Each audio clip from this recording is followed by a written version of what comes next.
Hello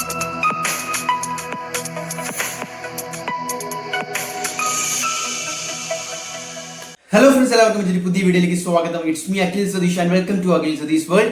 പരീക്ഷ എഴുതിക്കൊണ്ടിരിക്കുന്ന അടുത്ത പരീക്ഷകൾക്ക് വേണ്ടി കാത്തിരിക്കുന്ന എല്ലാ വിദ്യാർത്ഥികൾക്കും ആദ്യം തന്നെ ആശംസകൾ. ടെൻഷനൊന്നും വേണ്ട. ഏറ്റവും പുതിയ അപ്ഡേറ്റുകളും അതിന്റെ സാധ്യതയുമാണ് നമ്മൾ ഈ ഒരു വീഡിയോയിലൂടെ പങ്കുവെക്കുന്നത്. അത് മറ്റൊന്നുമല്ല, SSLC +1 +2 വിദ്യാർത്ഥികളുമായി ബന്ധപ്പെട്ട ഇത്തവണ A+കളുടെ എണ്ണം കൂടും എന്ന റിപ്പോർട്ടുകൾ ആദ്യം വന്നിട്ടുണ്ടായിരുന്നു. ഇത്രയധികം പരീക്ഷകൾ കഴിയുമ്പോൾ, അതായത് മെജോറിറ്റി നിങ്ങളുടെ മാത്സ് അടക്കമുള്ള വളരെയധികം ടഫാക്കുമെന്ന് വിചാരിച്ച പരീക്ഷ ഉൾപ്പെടെ കഴിയുമ്പോൾ എന്താണ് അവസ്ഥ, ഇനി റിസൾട്ട് നമുക്ക് എപ്രകാരം പ്രതീക്ഷിക്കാം എന്നുള്ളതിന്റെ ചെറിയ ചില വാർത്തകൾ അല്ലെങ്കിൽ സൂചനകൾ തന്നെയാണ് നിങ്ങളുടെ മുന്നിലേക്ക് പങ്കുവെക്കാനുള്ളത്. അതിൽ എടുത്തു പറയേണ്ടത് SSLC-കാരുടെയാണ്.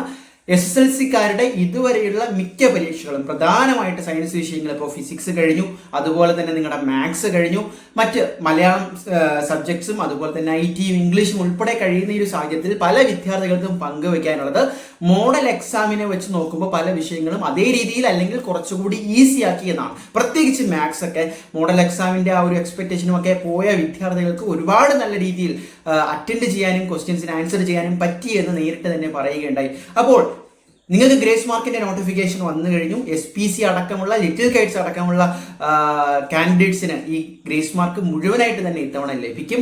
അതുപോലെ തന്നെ ഈ പറഞ്ഞ പോലെ നിങ്ങളുടെ പരീക്ഷകൾ എളുപ്പമായിരുന്നു. അതുകൊണ്ട് തന്നെ നിലവിലെ സാഹചര്യത്തിൽ ഫുൾ A+ഉം അതുപോലെ തന്നെ വിജയ ശതമാനവും കൂടുവാൻ തന്നെയാണ് SSLC-കാരുടെ സാധ്യത.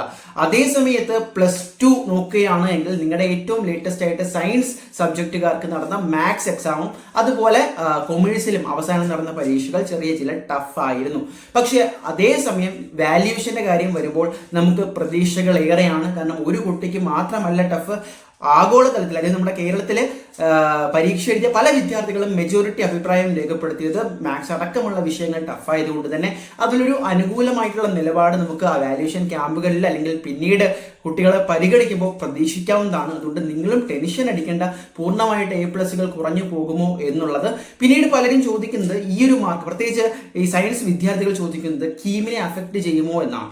നിങ്ങൾ കൃത്യമായിട്ട് മനസ്സിലാക്കുക, ഒരിക്കലും ഇത് കീമിനെ അഫക്റ്റ് ചെയ്യാൻ പോകുന്നില്ല. കാരണം ആവറേജ് തലത്തിൽ എന്താണ്, പരീക്ഷ പാടായിരുന്നത് കൊണ്ട് തന്നെ അത് ഒരാളെ മാത്രം ആയിരിക്കില്ല ബാധിക്കുന്നത്. ആ ഇൻഡെക്സ് മാർക്ക് വെച്ചിട്ട് സ്റ്റാൻഡർഡൈസേഷൻ ചെയ്യുമ്പോൾ എല്ലാ വിദ്യാർത്ഥികൾക്കും അതിൻ്റെതായിട്ടുള്ള കുറവുകൾ ഉണ്ടാകും എന്നത് എല്ലാവരെയും ബാധിക്കുന്ന ഒരു കാര്യം കൂടിയാണ്. അപ്പോൾ ഇനി വരുന്ന പരീക്ഷകളിൽ കടുപ്പമാക്കാൻ സാധ്യതയുള്ള ഏതാണ് എന്നാണ് നിങ്ങളുടെ വിചാരം? തീർച്ചയായിട്ടും കമന്റ് ചെയ്യുക. മറ്റേറ്റവും പുതിയ അപ്ഡേറ്റുകൾക്കും ഒഫീഷ്യൽ വാർത്തകൾക്കും ചാനൽ സബ്സ്ക്രൈബ് ചെയ്യാൻ മടിക്കേണ്ട.